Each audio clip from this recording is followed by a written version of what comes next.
ব্যবস্থাও আমি নিতে পারি। ওকে মুখে বললেও বেরোবে না, ওকে হাত ধরে টেনে। ছুটির এবার নতুন রূপ দেখতে পারবে সবাই। হ্যাঁ বন্ধুরা, আমরা এমনটাই দেখতে পারবো প্রতিজ্ঞা সিরিয়ালে 18 জুলাই নতুন মোড়ে।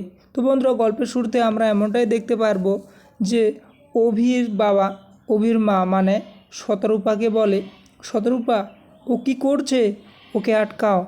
এরপর শতরূপা ছুটিকে আটকাতে গেলে ছুটি বলে, মা আজকে আমাকে কিছু বলতে দিন, আজকে আমি কারোর কথা শুনবো না। তোমরা জানো না এরা দুজন কত বড় গুণধর, কী উদ্দেশ্য নিয়ে বাড়িতে আসতে পারে সেটা আমি ভালোভাবে জানি। এরা আসলে ক্রিমিনাল, শয়তান। ছুটির এই কথা শুনে জয়শঙ্কর চমকে ওঠে এবং ওর বোনও চমকে ওঠে।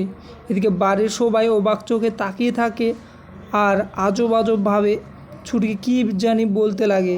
এরপর ছুটির এই সব ব্যবহার দেখে ঈশা বলে, ছি ছি ছি, এজন্য কি ওকে আত্মীয়তা করতে বলেছিলেন?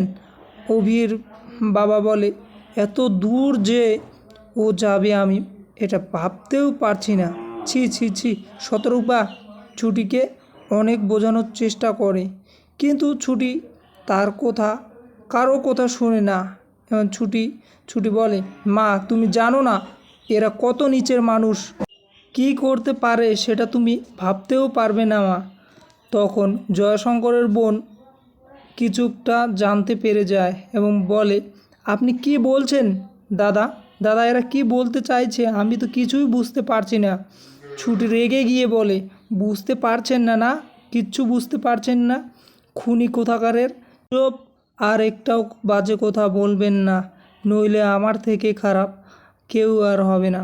তো বন্ধুরা, তোমাদের এপিসোডটি কেমন লাগবে তো প্লিজ কমেন্ট করে জানিয়ে দেবে।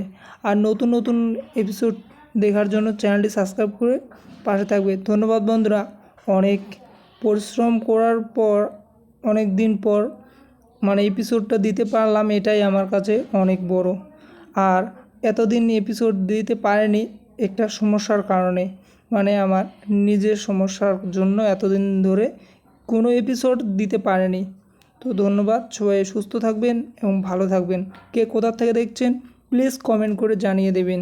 ধন্যবাদ, দেখা হচ্ছে অন্য কোনো আরেকটা এপিসোডে।